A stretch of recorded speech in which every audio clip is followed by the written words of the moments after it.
All right, we're going to check back in with our experts tonight. We've had such meaningful conversations with you, right? We got Lenny Steinhorn from American University, Dr. Kenesha Grant from Howard University. So much to talk about. Zoe, you want to start? Yeah, if we can pull up the Electoral College map. I don't know if we have a view there of Matt Gregory's big board, because we've been talking about the presidential race as well, some of the numbers and results we're seeing there. Lenny, I want to start with you. What are you seeing right now? What do you make of this? Look, I think Donald Trump is overperforming in certain states. It's tighter in Virginia than everyone expected. He's running up huge margins in Florida. But the key thing is Kamala Harris did not campaign in Florida, and she didn't campaign in Virginia. So what really matters are in the states where she did campaign. And that's going to be Pennsylvania, Wisconsin, Michigan. Now, Georgia is an interesting case because she did campaign there a lot, but what's been going on in Georgia today? All of those Russian-inspired bomb threats in Democratic precincts. Is that potentially going to affect the election because the Russians now know how to interfere on the day of the election? Yeah.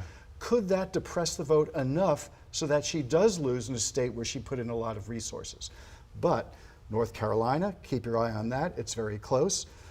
Michigan, very close. Pennsylvania looks very close. Wisconsin too. And you go out to Nevada, could that be close?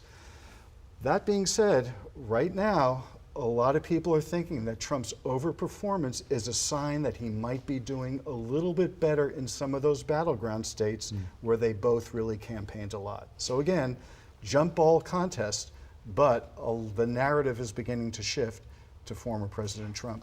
And let's talk about this narrative too, because we've talked quite a bit about polling, the change of polling, how deep it's been, the pivots we made since we all got sort of, stunned by what happened in 2016.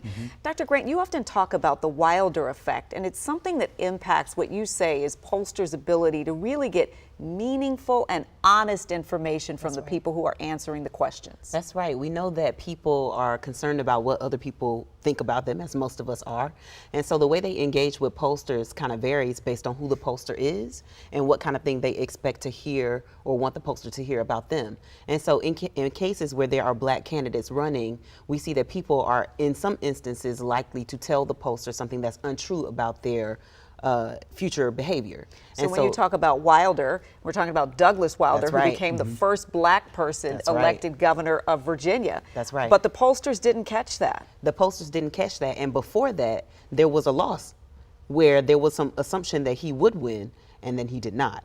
And when we look back to figure out what happened, the answer was that people did not tell the truth about who they were going to support. And so in this instance, we have a woman running, a Black and South Asian woman running. And so you don't want to be the person who tells the pollster, like, no, I'm not going to vote for this historic situation, this historic woman to win. You want to be most people want to be viewed as a good person. And so sometimes they don't really tell pollsters the truth, which makes it difficult to know what is happening in the future. The pollsters have done things that are technically correct, but people don't necessarily show up in real life the way they show up in the poll. And so maybe we've got to change how we view these polls in mass, right? Yeah. Because we've used it throughout the elections that we've covered to make projections, to give context. And yet, here we are in a situation where you're telling us that maybe what we thought isn't what we thought. I do want to say for the record that I think polls are important and that they're good, and that we should continue to do them. But I always take them with a grain of salt because I think people.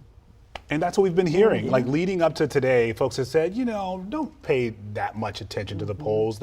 They haven't been right in a while. But last hour, 8 o'clock, you said you think these polls have been a bit more accurate this time around. And let's keep in mind that the polls didn't get Donald Trump's strength in 2016, and it didn't get his strength in 2020, where a flip of 45,000 votes in 3 states would have meant that he would have been reelected, even though he lost by 7 million nationwide. So somehow Donald Trump defies gravity. Somehow there's the strength that Donald Trump has as base, the voters, the enthusiasm that seem to result either in victories or very close elections. So with this election, I'm sensing that the polls were more or less correct on a sort of global level, but you have margin of error. And when you have a poll that's pretty much 50-50, but it's plus or minus 3 or 4%, that means it could be 54-46 either way around. Donald Trump may be the beneficiary of that. It's also a matter of enthusiasm and turnout. Look, Elon Musk spent over $100 million on his turnout operation. The Democrats have been praised for their turnout operation, getting people out. Who knows if Elon Musk was successful in getting those low propensity voters, especially young men, to go out and vote for Donald Trump. That stuff may not have been detected in the polls. So is that a game changer now? Do you have to spend $1 million and have a lottery to get people to vote, and that's the way you clinch elections in this country? That would be a very sad commentary about our democracy. Yeah. So if he wins, I mean, would this be just the greatest comeback ever, political history? I mean, you're talking about a guy who has 34 felony convictions, twice impeached. You have January 6th, and you still get millions of voters following all of that. And he's still wrapped up in legal trouble following this. And still putting misinformation Yeah. and disinformation out there. Yeah, I think the short answer is yes, because we have everything that you just mentioned, and we have a string of losses, right? So he loses in 2020. He goes out hard in 2022 campaigning for people who are running for Congress, and they lose, even though there was some kind of assumption that lots of Republicans would win. And so he would be coming off a string of losses to now have this great victory, which I think would be surprising and telling about what the nation thinks should be moving forward or should be happening as we move forward. So does this tell us that the so-called shy voters that you have both talked about are really, really powerful in this election? Well, it's not only that they're really powerful, but it's if they actually go out to vote. Okay, so it's all about turnout. We like to say this is how America voted. No, this is how maybe 2/3 of America voted, because there's still a lot of people that don't go out to vote. But the Trump campaign was singularly focused on those low propensity voters, especially men. That's why they had all those bro moments, and that's why he went on Joe Rogan. That's why Joe Rogan endorsed him last night. I mean, they were working that really hard. Their whole goal was to bring them out. But on the flip side of that, Vice President Harris was going after the women's vote and saying to women, hey, it's your private vote. Don't worry about what your guy thinks. This is your private vote. You can do it on your own. You don't have to tell him anything. Go out and vote. So they were each going for their base and their strength along the way.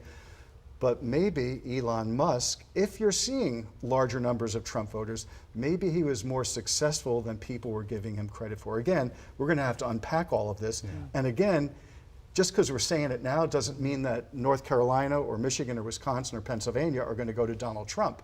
But the very fact that he's so close reinforces your point. And we were talking about the early vote as well before. Could that be a factor in this? Because we know last time the former president was saying, don't vote early, don't participate in this, but totally different this time. They've all embraced it now. Yeah. Right. They were saying that the count needs to be too big to rig. Yeah. And so it's not clear yet whether the people who came out to vote early are people who would have voted Republican on election day, or whether these are new people, low propensity voters, for example, who came out to vote, and then we're still going to see a bank of people coming in tonight. We don't have enough data to know what's happening with that yet. But I did want to bring up one thing about the shy voter. So we had lots of conversation in this campaign season about black men and whether they were supporting Vice President Harris, which I think is a bit of a red herring. Like, it's not as important as people suggested it was. I do think that we need to call out and say explicitly that white women are important in this election, and that what they choose to do will probably determine who becomes the president of the United States. This shy voter, this person who has to vote for someone who her husband doesn't know about, this person who showed up at the Women's March and was so upset that Donald Trump won the election in 2016, is the person, I think, who decides who's going to win tonight. And if that woman, hypothetical woman, showed up for Donald Trump in spite of whatever worries she might have about reproductive rights, then he's going to win. We are out of time here, but real quick with one word. Tonight, tomorrow, or the end of the week, we know who the winner is. Saturday. Saturday. What do you think? Tomorrow or Thursday. Tomorrow or Thursday. All right. We'll take see a what quick break. happens. We'll see you in just a minute.